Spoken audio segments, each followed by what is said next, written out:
नमस्कार, मेरा नाम है जागृति और आप देख रहे हैं अमर उजाला वीडियो। आज हम ऐसी खबर के बारे में बात नहीं करेंगे जो दुनिया में हो रही है, बल्कि हम उसके बारे में बात करेंगे जो आपके साथ हर सेकंड हो रही है।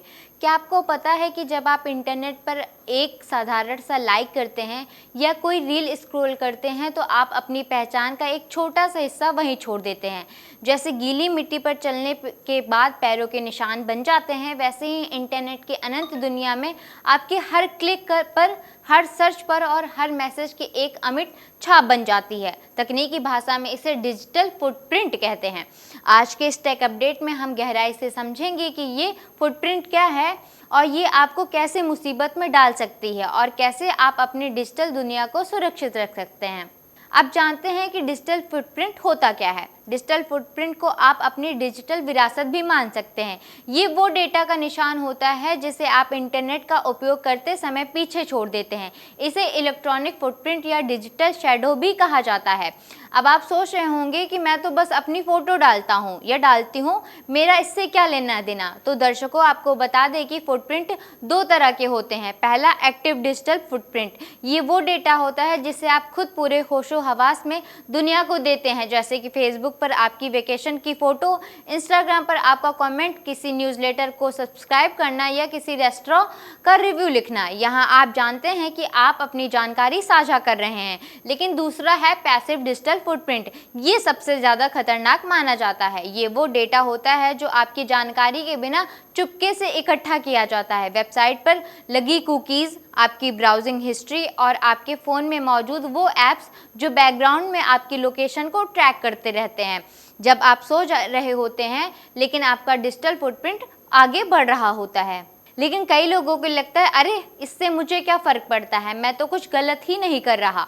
लेकिन ठहरिए, आपका डिजिटल फुटप्रिंट ही आपकी ऑनलाइन इमेज बनाता है। मार्केटिंग कंपनियां आपके फुटप्रिंट के आधार पर आपकी पसंद और नापसंद का प्रोफाइल सजेस्ट करती हैं और आपको वही विज्ञापन दिखाती हैं जो आप खरीदना चाहते हैं। आज के दौर में कई कंपनियां किसी को काम पर रखने से पहले उसका सोशल मीडिया और ऑनलाइन इतिहास भी चेक करती हैं। आपकी बरसों पुरानी एक गलत पोस्ट आज आपकी अच्छी खासी नौकरी भी छीन सकती है। इसके अलावा सबसे डरावना पहलू है साइबर हैकर्स का।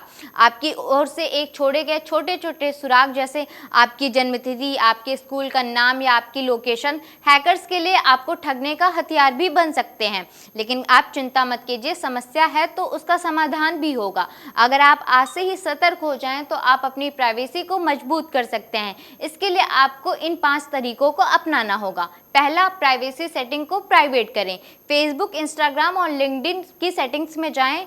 क्या आपकी प्रोफाइल पब्लिक है? अगर हाँ, तो आप इसे प्राइवेट या फ्रेंड्स ओनली पर भी सेट कर सकते हैं। 2 फैक्टर ऑथेंटिकेशन यानी कि सुरक्षा की दूसरी दीवार। सिर्फ पासवर्ड ही काफ़ी नहीं है। अपने जीमेल, व्हाट्सएप और बैंकिंग ऐप्स पर 2FA ऑन करें। इससे पासवर्ड चोरी होने पर भी बिना आपके फ़ोन पर आए OTP के कोई आपका अकाउंट नहीं खोल पाएगा। तीसरा है फ़ोन की सफाई। हमारे फ़ोन में दर्जनों ऐसे ऐप्स होते हैं जिन्हें हम साल में 1 या 2 बार ही खोलते हैं। इन्हें सिर्फ अनइंस्टॉल ना करें, अपने ऐप के अंदर जाकर अपना अकाउंट भी डिलीट करें। साथ ही अपने ब्राउज़र की सेटिंग्स में जाकर थर्ड पार्टी कुकीज़ को भी ब्लॉक करें। चौथा है संवेदनशील जानकारी का पहरा। याद रखें, इंटरनेट पर कभी भी अपना आधार नंबर, बैंक की जानकारी या अपने घर का पता पोस्ट ना करें। यहाँ तक कि चेक इन करते समय अपनी सटीक लोकेशन डालना भी आपको स्टॉकर्स का शिकार बना सकता है।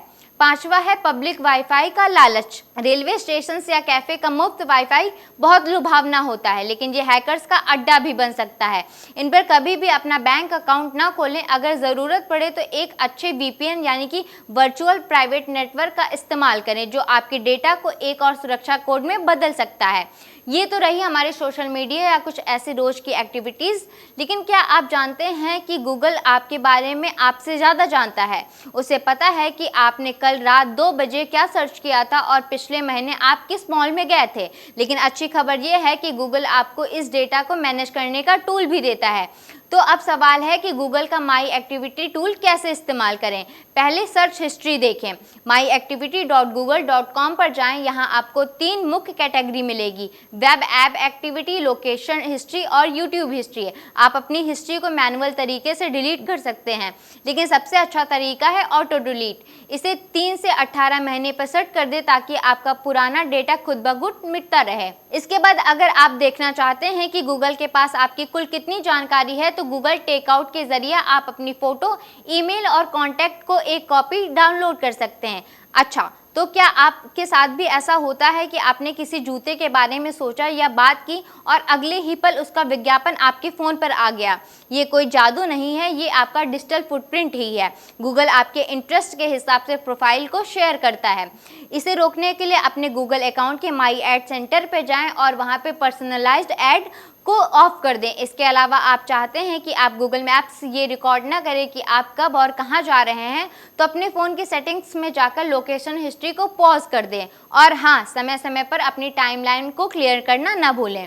आज की इस टेक अपडेट में बस इतना ही। अगर आप सीखना चाहते हैं कि कैसे अपनी लोकेशन ट्रैकिंग को पूरी तरह बंद किया जाए, तो हमें कमेंट में ज़रूर बताएं। सुरक्षित रहिए, स्मार्ट रहिए। वीडियो पसंद आई हो तो ज़्यादा से ज़्यादा शेयर, लाइक और चैनल को सब्सक्राइब ज़रूर करें।